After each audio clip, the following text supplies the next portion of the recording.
Today I want to take you through this monstrous CRO masterclass. I've prepared basically everything you require to have a good understanding how to run any e-commerce store. And I'm saying any because it doesn't matter if your products are cheap, they're expensive, you're selling houses. There is basically no limit what this framework works for because it's incredibly dynamic. It allows you to understand the unit economics required to have a successful e-commerce store, but also how you can listen and understand and learn from all the data that you've collected. How you can improve the conversion rate on your store to be able to afford scaling your ads and growing your business to the next level. So this is definitely going to take a while. I'm going to show you everything that I've learned running a successful CRO agency over the last few years and having seen the insights of small new businesses, but also stores doing over $10 million in monthly revenue, which equates to more than $100 million in revenue every single year. So I've seen from the inside what works, where these companies wasted tons and tons of time and resources, and how you can learn from these so you don't have to waste all that time yourself and grow your store much quicker. I'll show you everything and anything. There's nothing I'm holding back, so let's just dive right in. Okay, so the first thing I want to go through is actually why CRO fails many times. And the reason for that is you're not looking at the root cause of problems, but instead you're looking at symptoms. And the symptoms are not what you should necessarily focus on, because your symptoms might be, I have a low conversion rate, I have a high cart abandonment rate, a flat AOV, or declining retention. These are all shown signals of leaks, but they're not the cause. The cause is often the way you communicate your product, your value proposition, your offer. So the product that you have out there needs to be represented correctly through your site. So poor communication is like a very common thing we see all the time. But the first thing where it always goes wrong, and basically where all questions come from, is the conversion rate metric. This is the most useless metric out there on the internet, and it's actually a wrong name for the work we do, CRO, conversion rate optimization, but that's not really what we're going for. So a lot of the times people ask me, hey, if I work with you, what could the conversion rate be in 6 months? Or do you really think we can go from a 2% to a 3% conversion rate? And that is so wrong. It's just not really telling the whole story. And I'll show you this later.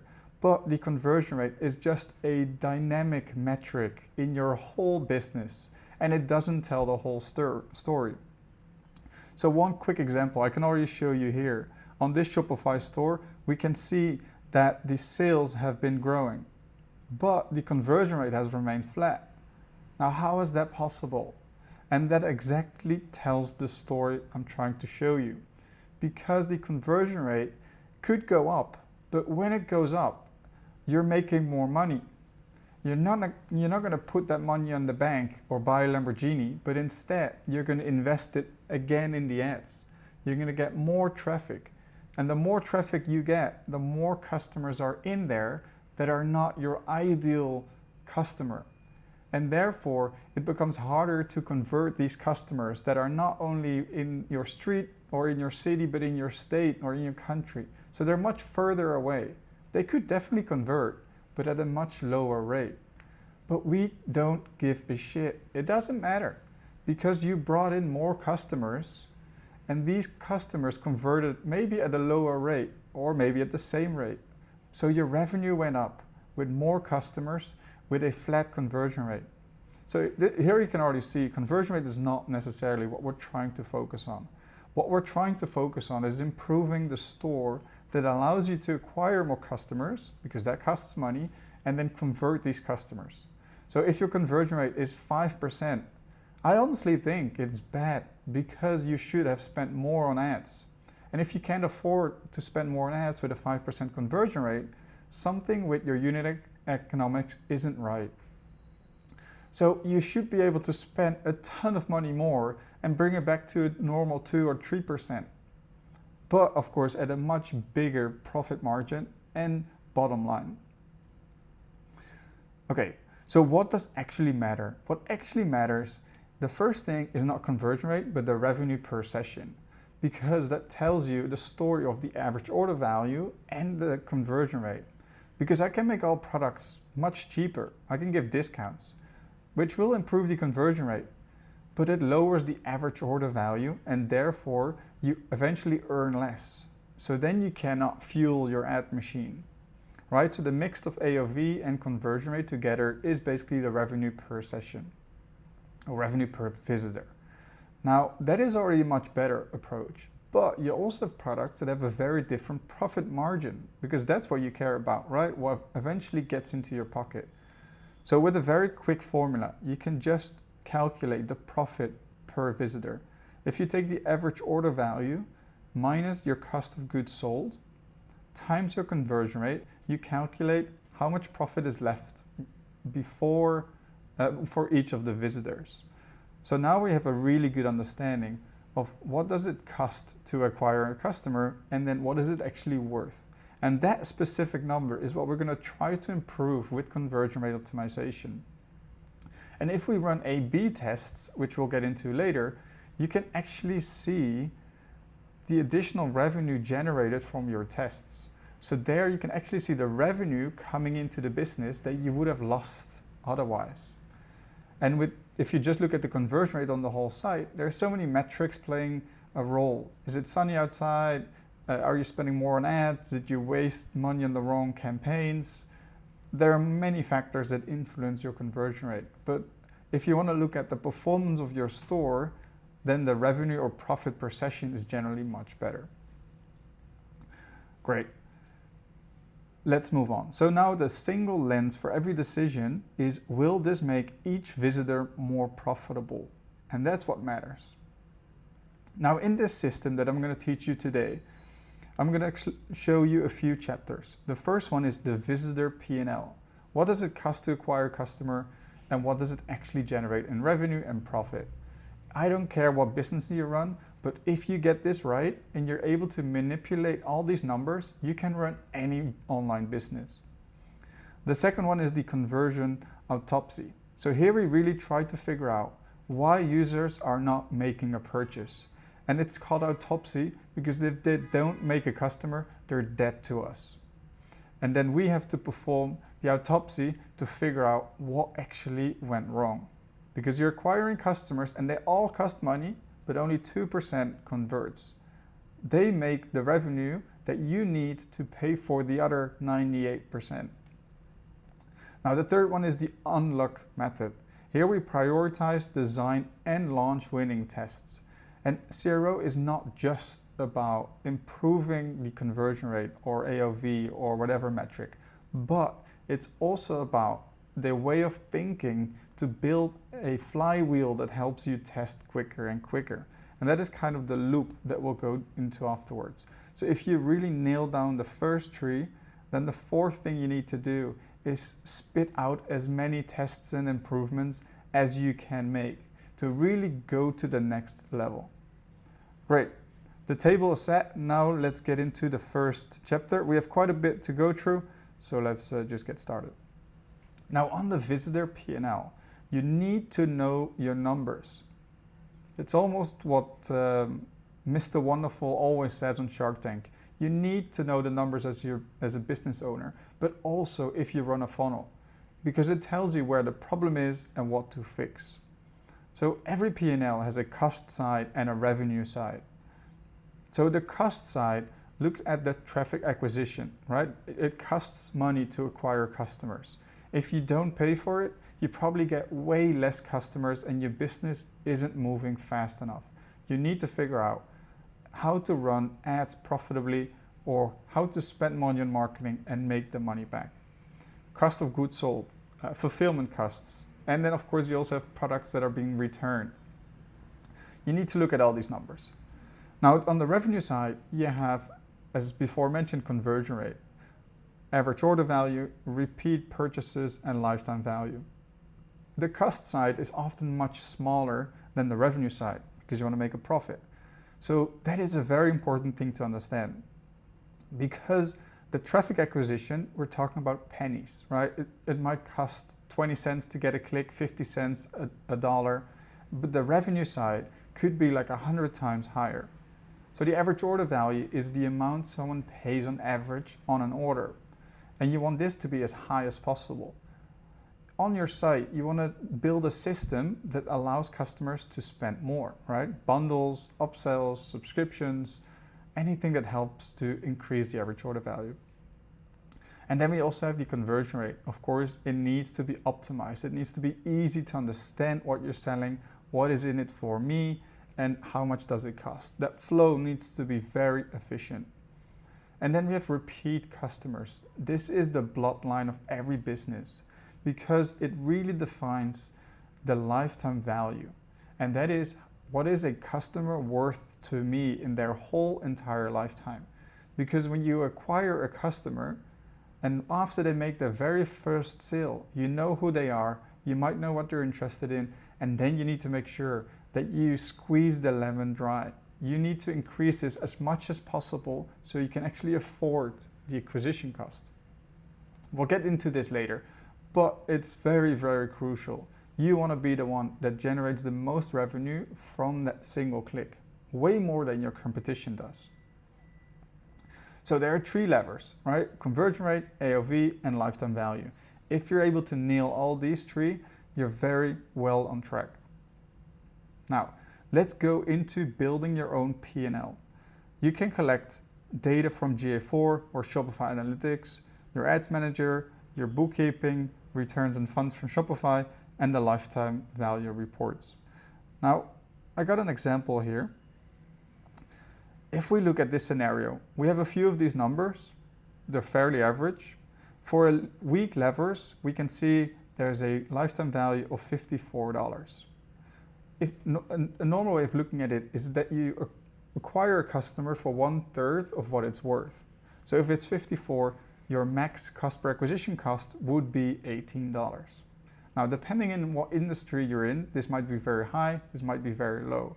But if the competition is fierce and there's a very good lifetime value generally, customers are willing to spend way more, right? If I'm selling insurances or phone subscriptions, people are staying with me for years. So then you're able to spend way more.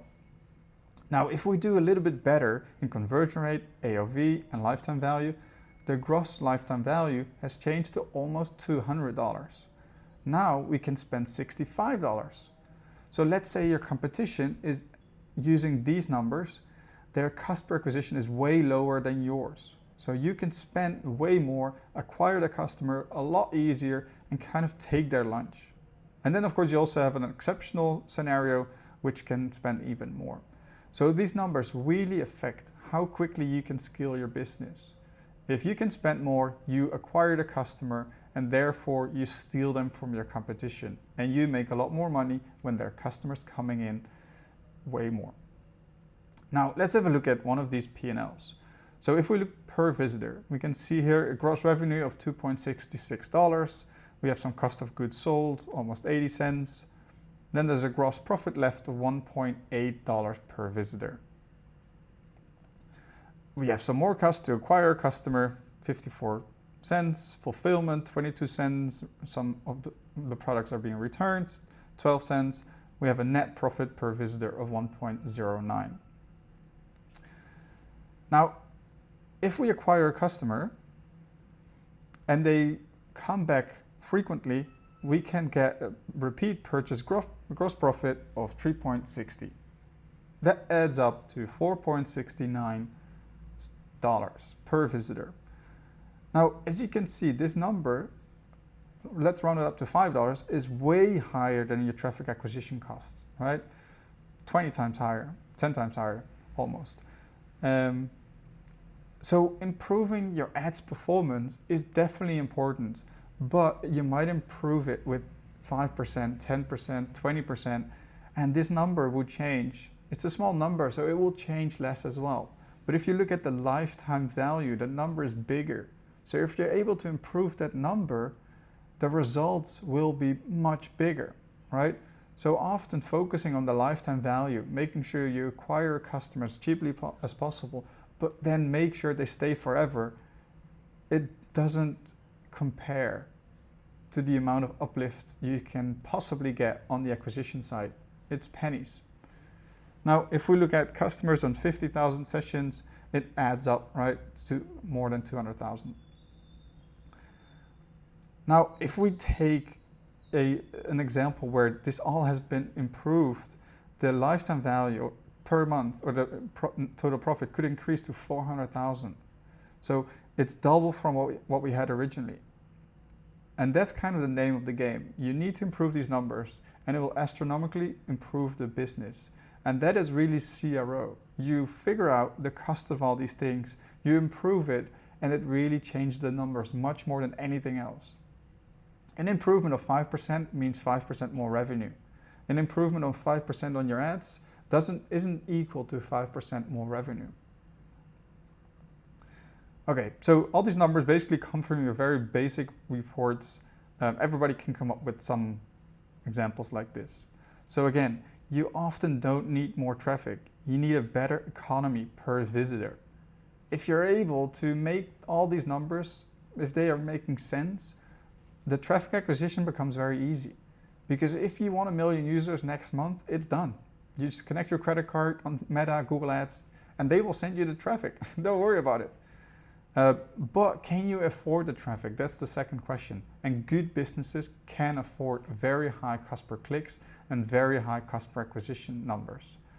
So the name of the game of an e-commerce store is, can you spend more on marketing than your competitors can?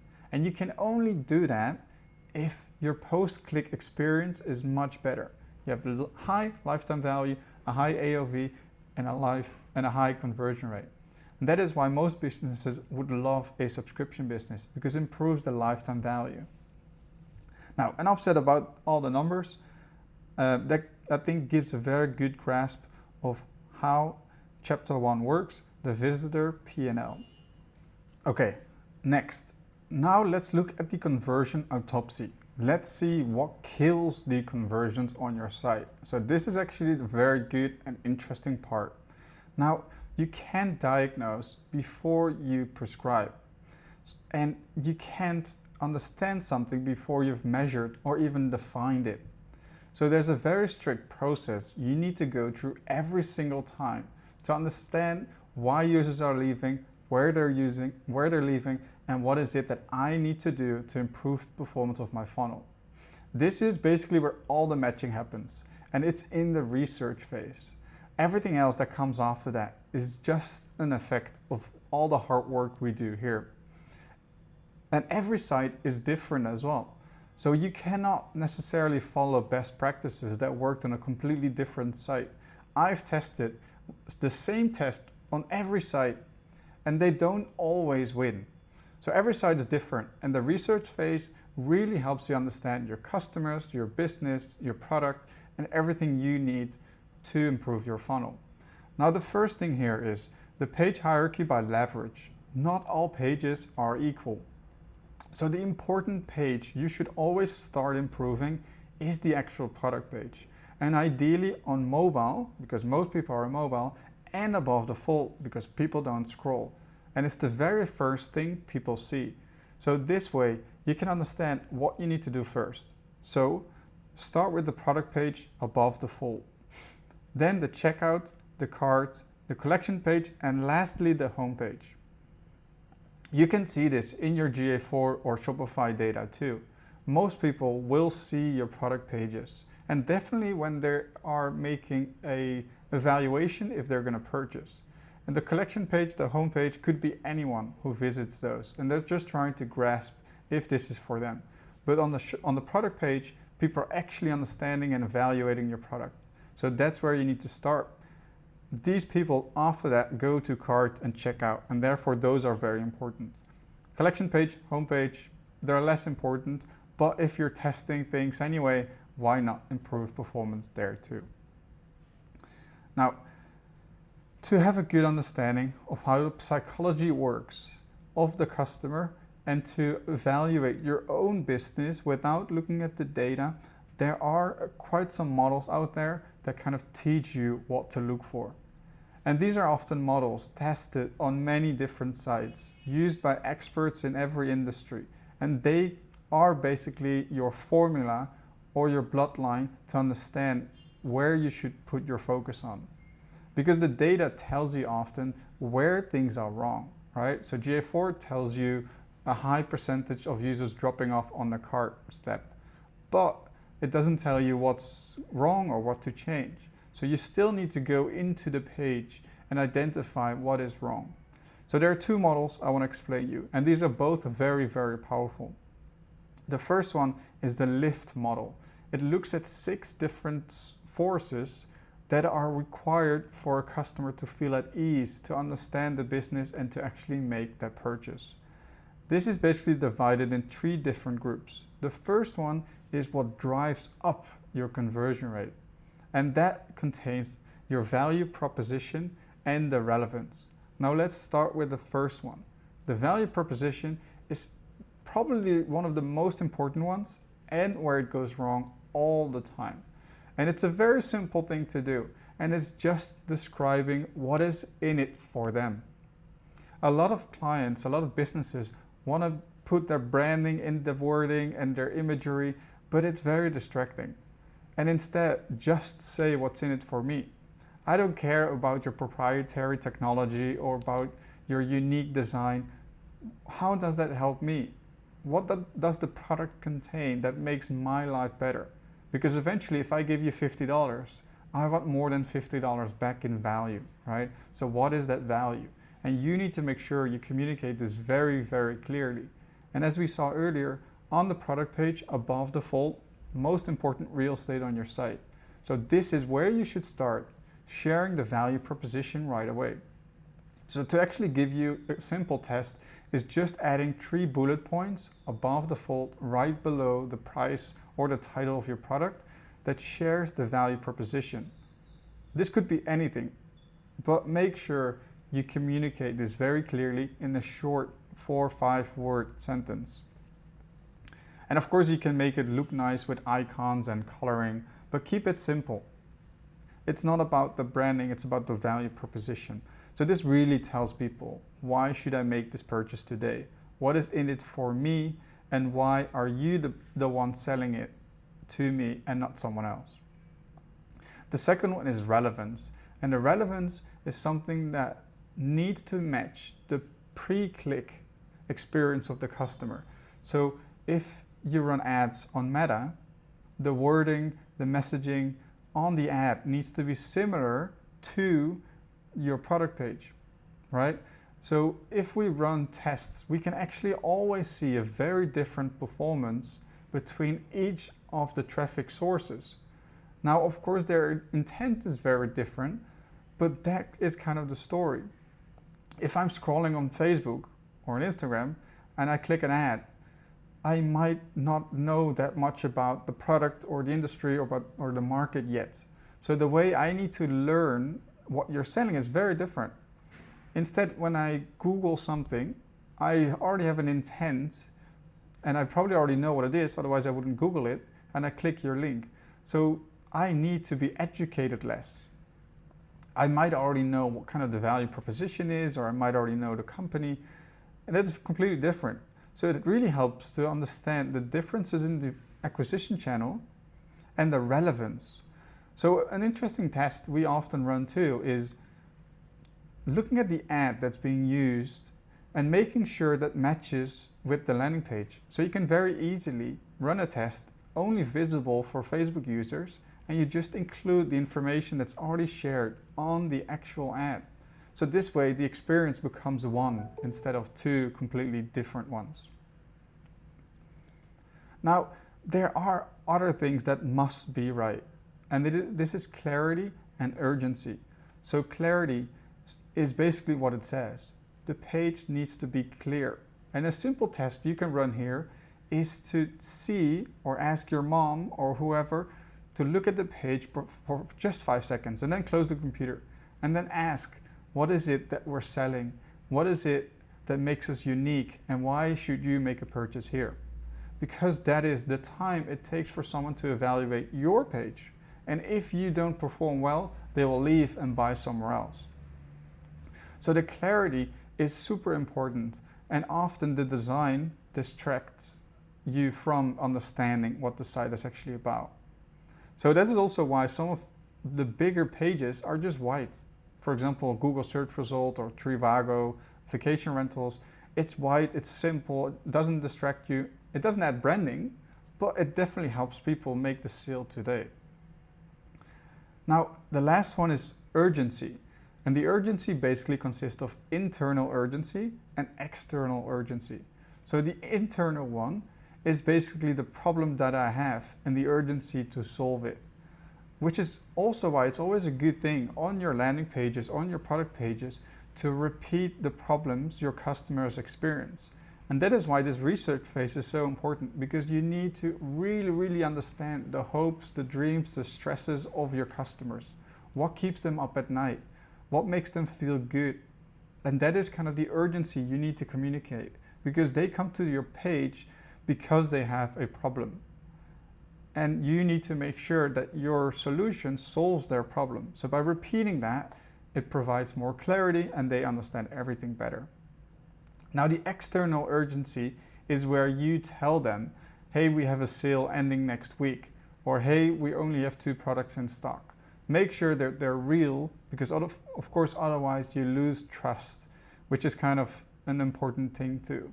So make them real, but you can design your business to have these type of urgencies, right? You can do sales, you can do certain campaigns, you can come up with anything that provides that urgency.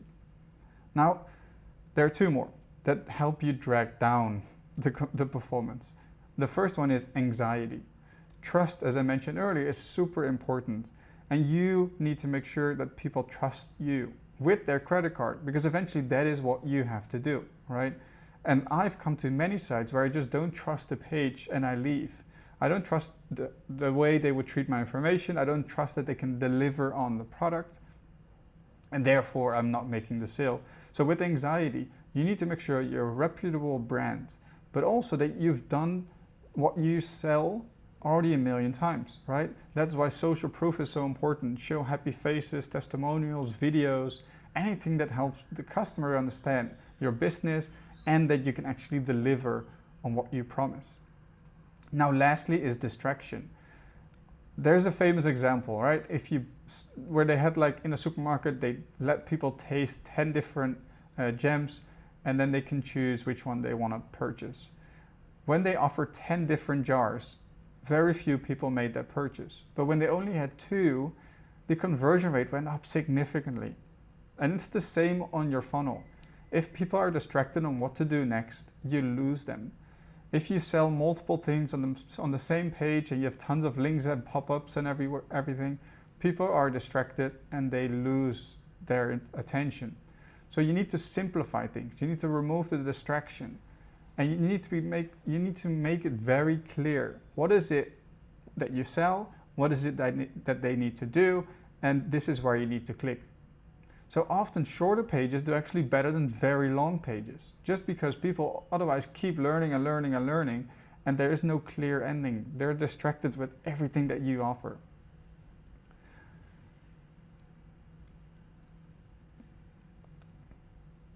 Now that wraps up the lift model. There are tons of more models out there that I will not go into, but this is kind of a good summary that basically tells you exactly what's important for a user.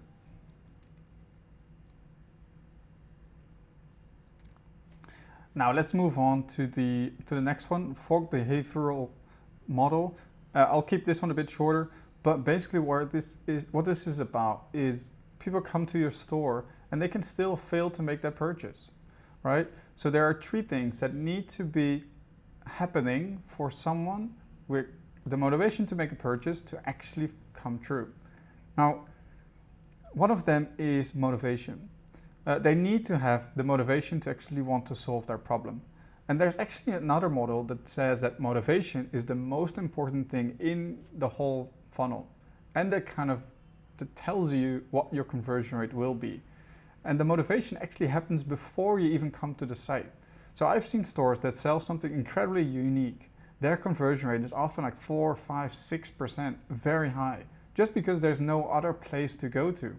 So the motivation to purchase is already very high. Now also here, someone can come to the site with moderate motivation, but through persuasive communication and clear value propositions, you can actually change the motivation of the customer. You're almost convincing them. But the opposite is certainly true as well. Someone could come with the right intentions, with already the credit card in their hand, but still not make the purchase. So your site definitely influences the motivation they have to come through. Now, if they do want to make the purchase, it needs to be a flawless experience, and that's basically their ability. So your site needs to make sure that it's easy to make a purchase. Do you want them to sign up? Sure, but it comes at a cost. It makes the ability harder, and therefore you're losing customers too, in the short run at least. So you need to optimize your funnel to have a flawless experience and for users to actually do what they came here, understand the product, and then possibly make a purchase. And then the last one is the prompt, right? People kind of know if I go to an e-commerce store, the seller wants me to make a purchase, but it's still very good to have a clear call to action so everybody still knows what it is that they need to do, and that they're almost repeated. They're to have an understanding of this is where you need to click, this is where you need to go, this is what you need to fill in. So the prompt is very clear. Okay, so these two models together give you a very good understanding of what is required on an e-commerce funnel. And when you review your site, you know what you need to change, right? Good. Now, moving on. Then there are two additional research phases where you collect more data. They're consisting of two different ones. The first one is quantitative research. This is basically telling you where the issue is at. And this is often gathered in numbers, in tables, in actual data. Sources could be GA4, of course tells you in the funnel where customers are dropping off, heat maps, scroll maps, device comparisons, and then form analytics. Whatever numbers or data you can collect is often quantitative data. Now, the second one is probably for many people a lot newer. These are generally a little bit harder to gather, but they're very valuable too, because these are actual words, often coming from the mouth of your customer, right? So the numbers is kind of what's up to your interpretation, but these are actually coming from your customer. So they're harder to get, but often more valuable. One of them could be session recordings, right? You can do this with Hotjar or Microsoft Clarity for free and just record the sessions of the customer. But you can also invite a few customers of yours and sit next to them while they visit your site. And they can talk through their experience, what is strange, what is off, what they would want to know. Very valuable input. Exit surveys.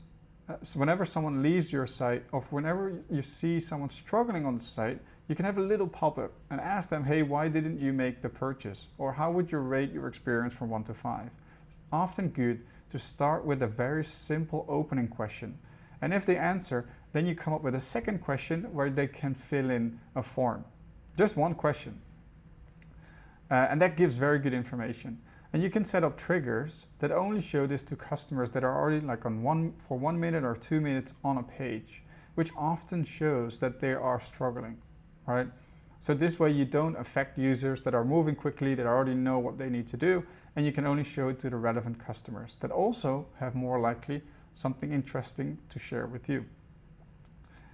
Now, post-purchase surveys. Customers already made this purchase, but how was their experience? Did they struggle with something? Was there something they would have wanted to know before they made the purchase? And then actually the other side too. Are there great experiences that were not communicated clearly on the page, right? And then you can make sure you add that to your communication. Customer interviews, just call them up, right? Have a conversation with them to figure out what was good and what was bad. Review mining, of course, always helpful. And then, of course, support tickets. This is something that I use a lot because you're already gathering these. You already have this, right? So you don't have to gather new data. Just understand what do people complain about? Because every question they have when they go through your site that you did not answer basically means in lost customers. So if there's a pattern of questions that occur all the time, you need to make sure you add it to at least your frequently asked questions, but even better, just in the page copy. Now, that helps you to collect tons and tons of data. Generally, when you start, you don't have this qualitative research yet, so you just have to deal with the quantitative data you currently have. And it is often good enough to start because you don't want to waste time waiting for weeks to collect all the other data. All right? There are certainly tests you can run without having all the qualitative input. And then while those are live, you just set up the required tools to collect the qualitative research data. Good. Now, it's also good to understand what are general benchmarks for the industry to help you understand where are significant issues, right? These numbers should always be improved, so there is no limit, basically, but there are certainly diminishing returns. So when it comes to conversion rate benchmarks, overall on mobile, it's generally between 1.2 and 2.2%. This is a fine conversion rate. It doesn't make you rich, but it definitely gets you enough sales. But the question, of course, remains, can you afford acquiring customers at that conversion rate? Now, desktop actually converts generally about the same, but much lower on mobile. Sorry, higher than on mobile. So the conversion rate on mobile is lower, but the cost per acquisition is lower as well, right? So it's a different formula. And on desktop, it's more costly to acquire a customer, but they convert at a higher percentage. Paid generally just has a much lower conversion rate than mobile, which are often returning customers or people who already know your business as they signed up. So email often does very well, and branded searches, of course, also has a much higher conversion rate just because they already know the brand and it's not cold traffic. Okay, so at some point you've collected tons of data, you studied everything. What you will end up with is basically a list of your findings, right? So here in this autopsy report is just a very quick overview. You could have seen that there are unexpected shipping costs. You could have found this from GA4 with a very high bounce rate on checkout, but also from support tickets or reviews or surveys, right? You can estimate how much this would have cost you. Or no reviews above the fold. As I mentioned earlier, trust is super important. Social proof is required. You can see this because people don't scroll and they don't make a purchase. Or, for example, there's a low add to cart rate. There's no mobile CTA, so it's very difficult to kind of go to the next page or actually add to cart. You can see this in recordings, people scrolling up and down to kind of find the add to cart button. And of course, you can attach an actual cost to it. Again, numbers don't lie, right? Qualitative data could definitely be up for interpretation, but the numbers don't lie. If there's a very high abandonment rate on cart or on checkout, you know that that's where you need to fix your funnel. Okay, that kind of sums up the conversion autopsy. I think I kind of touched the surface. It's honestly where all the magic happens and where you really find the valuable things, because it's easy to come up with ideas, but it's more difficult to come up with what's really, really important. So this research phase kind of is the key, is the backbone of everything you do in CRO. Because you need to understand the numbers, you need to understand what goes wrong, and then fixing what you found becomes almost easy. You can iterate, you can come up with multiple variants to figure out what works best. You can get lucky there. But you need to focus on the right things because time is limited, right? You cannot test 100,000 things at the same time. You need to figure out what to do first, what is most important, and that you do through the research. Okay, now let's have a look at chapter 3, the unlock method. Basically everything we've done up until now helps us understand, but we haven't done jack shit yet. So from chapter 3, we're getting our hands dirty and we're actually making a difference on our store. But as I mentioned earlier, you have tons of ideas, way too many. So which one do you do first? There are different models out there that help you prioritize. The simplest and most common one is ICE, which stands for Impact, Confidence, and Ease. Every test, you can have it on a spreadsheet, In the first column, you just have the name of the test, and then for all the other columns, you just add a number from 1 to 10 for impact, confidence, and ease. You sort them based on the average score, and there you go. That's where you start. However, the ICE model is based on subjective numbers, right? So I expect the impact to be great. I think it's an 8, or I am very confident this will work, or I think this is very easy to do, right? It's based on subjective numbers. Everybody else will come up with different scores, and that is a real problem because you don't want to waste time. You don't want to do this based on opinions, right? So a better model is actually the CLX. This is a list of questions such as, did you derive this testing ID from actual quantitative or qualitative data? Is it appearing above the fold? Would the user notice within 5 seconds? So all these objective questions give you eventually a number. And if multiple people will do this, they will end up at very similar numbers. So the CLX is actually a much better way to order the testing IDs, right? What we call prioritization. Now, also with the CLX metric, there are just a bunch of tests you came up with that are just not worth to execute, right? Ideally, they're low effort. You don't want to spend weeks or months building a whole new site or a whole new page if you're not sure about the uplift. So this one would be a very high effort, which is not ideal. However, if we believe that a high effort results in an incredibly good performance change, it would be worth it, right? So then we end up on high effort and high leverage. We plan for it.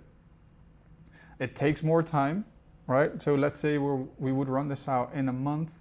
We're not going to sit and do nothing for this month because we need to have a test ready all the time, right? So therefore, we're looking for lower efforts, higher leverage, and we do it now, right? And then we kind of fill up our calendar so we always have tests live. If it's a low leverage, low effort, we just put it in the backlog. If it's low average, high effort, of course it doesn't make any sense to do it, so we just kill the whole ID.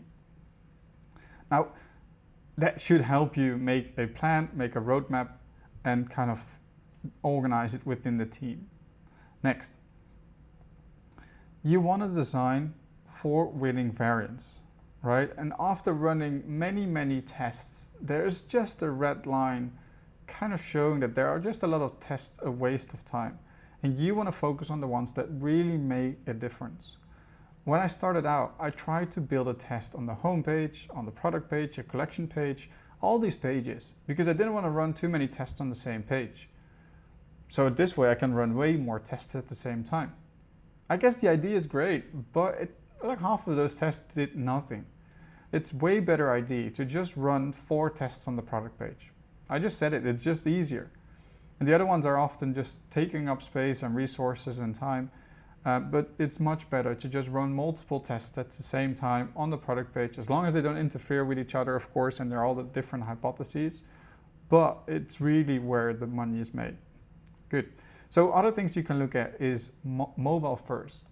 Most users are on mobile these days. So the way you should improve your funnel and design should be based on the mobile visitors. I know if you're designing and you're analyzing, you probably are on your computer. So it's annoying if you have to look at a smaller screen, but that's how your customers experience your funnel. So make sure you do that first. Now, you want to make sure you use specific CTA copy. You can test them throughout your site, especially if you're not an e-commerce store. That is important. 1 ID per section. So as I mentioned earlier, you don't want to test too many things at the same time.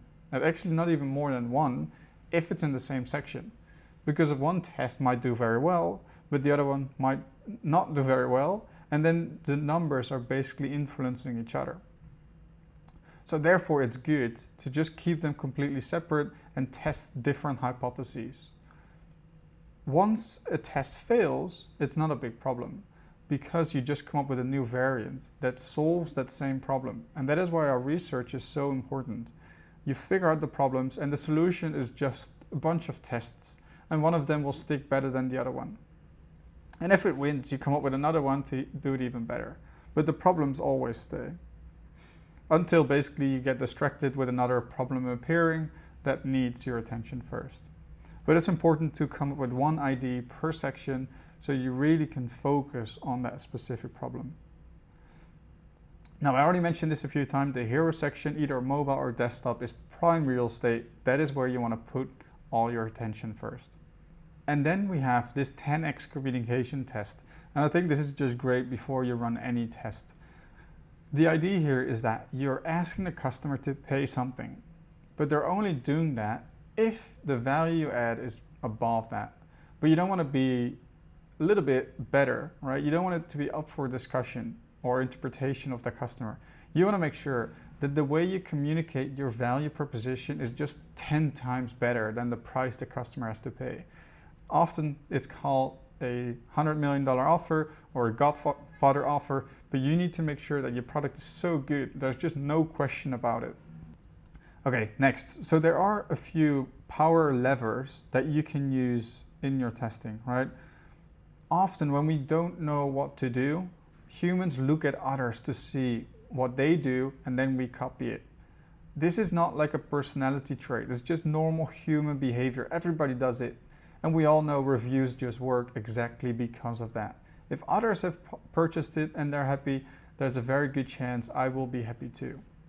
So social proof is something you need to make sure you always add to your pages and that you test it. Make sure it's visible above the fold, but also that it's trustworthy, right? Don't fake it, make sure it's real. If you're starting out and you don't have any testimonials or customers who have purchased your product, just share things about the business. Maybe you got an employee that's been in the business for 30 years and maybe you've had a previous business.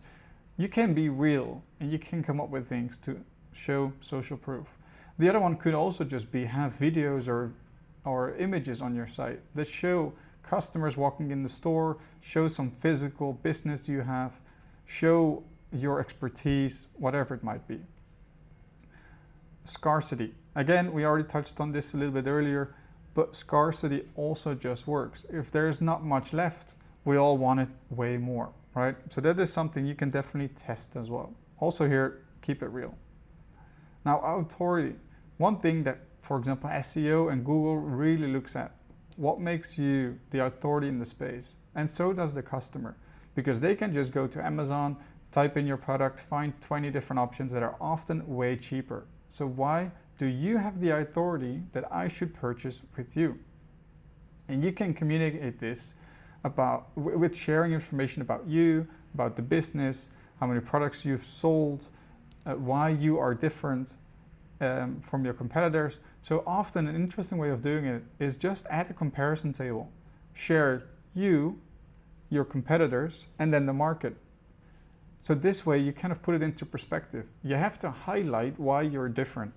So it's a very easy, clear way for someone to understand where you're at in the market and how to justify the price you're asking. Now, last one, reciprocity. Now the last one, reciprocity, it's basically a marketing tactic where if you give something for free, customers almost feel obligated to do something in return, right? So this could either be get a sample, get a free trial, whatever it is, and it just works. Good. Now, after you've done all this, you need to test your results, right? So in your testing, you actually need to design your new variants, you need to develop those, and then add them to an A/B testing tool. An A/B testing tool is a software where you can add your code and you can choose who sees your code. So you can say, now 50% of all people who come to my product page see version 1 and the other one see version 2. And it collects all the data. It collects the conversion rate, the amount of users, the revenue generated, the average order value, etc., etc. And it just shows you a comparison between these two. And it tells you exactly which one is a winner. And eventually you have so much data that the tool can tell you the statistical significance, where the data is at least 95% sure that one of the two is a winner. And this is where you add value in CRO, right? Because you want to generate more revenue. And the tool just tells you that. So if you look at the business conversion rate, a lot of factors in place and it's just confusing. But the actual test result is what drives the business forward, right? So if you have a winning test variant, you can see you made an additional $5,000 just from that test while it was running. So now you're going to put it into production for 100% of the users, and then for the next 3 months, 5 months, 6 months, you kind of reap the benefits of all the work you do. So we as a CRO agency, for example, also offer an ROI guarantee, and we can prove the value we add through these A/B testing tools, because it reaches statistical significance. It says we made $11,000 within the first 30 days of running this test. Now we just extrapolate that for the next 3 months, and we can see the actual revenue we added to the business on top of what they already did. And it's just a much more accurate way to actually improve the business and to report on the efforts you put into it. Now, of course, you need to make sure that you QA before you go live. You got cross-browser, cross-device tracking, tracking verified, rollback plan, traffic split test, etc., etc. All these things are very important. I won't go too much into that. But test everywhere. You want to make sure you test the shit out of it. If I don't have a test active, I get nervous because I'm losing out on opportunities to improve the funnel, right? So that's also why we earlier spoke about how to efficiently organize your roadmap so there's always a test live. And especially if you're at a high velocity, it becomes very important that you're efficient with your time. But let's get into that next, because now we actually have a few tests running. What we need to do now is the loop. We need to go through that loop as fast as we can. Of course, output very high quality, but we just want to do it again and again and again and again until we've basically have a very profitable business. We collect more data, we buy more traffic, we have more data that helps us verify tests quicker, and then it just goes better, quicker, more, and then we're at a very good pace. So the loop is very simple, right? So we basically do all the research we need. We define hypotheses of what we can improve. We test them, we get the results. From the results, we have winners or losers, but either way, we learn from them. We do better research, and then we do it again and again. So that is kind of what a CRO agency does, or what you could do internally. It's just a loop. And there are businesses like Amazon or Booking.com that do this at an incredible velocity. They run thousands of tests every single year. They learn quick, they kill what doesn't work, and they just test again. So the test velocity really wins. If you run 6 tests, you can maybe get a 10% lift. But if you run 48 tests, you could almost double your conversion rate. However, to test a lot, you need a lot of data, because the data needs to tell you which one is a winner. So if you have a small site, it takes very long, right? You cannot run that many tests. But if you're a bigger store, you have the unfair advantage that you can figure out what works and actually pay for all the traffic. Now, when we have a loser or a winner, we look at the results, right? So when we have a winning test, we validate with significance, right? We can understand different segments like traffic source, mobile versus desktop, new or returning user. We measure the revenue per visitor or profit per visitor, and we just document the learning so we don't make the mistake again. For losing tests, of course, the hypotheses could have been wrong, right? We could have thought the add to cart button was unclear, or that it had to be everywhere, but maybe that's just not the right thing. Or the execution was wrong. So either if we have a winner or a loser, we just test it again. If we're confident about the problem, about the hypotheses, the solution is just something you repeat and try to figure out. Maybe it won in a certain segment. Maybe it did great on mobile, but very bad on desktop. And then we can just implement it only on one of the 2 devices, right? So then you actually get into segmentation or personalization, where you have something that's not visible for everybody. And what should be done next, right? And this is just a compounding flywheel. You do a better autopsy, you got more winners, you got a higher revenue per visitor, you got more profitable ad spend, more traffic means more testing, right? So it's almost a mentality in the business to improve performance. Now, small tests, big compounding, and that's the game. Something I'd quickly mention here is a small test is a lot less effort than a big test, but it can still have very good results. And often by building a completely new page, it takes so long that you could have run 3 smaller tests in the same time that could have generated way more than the big test.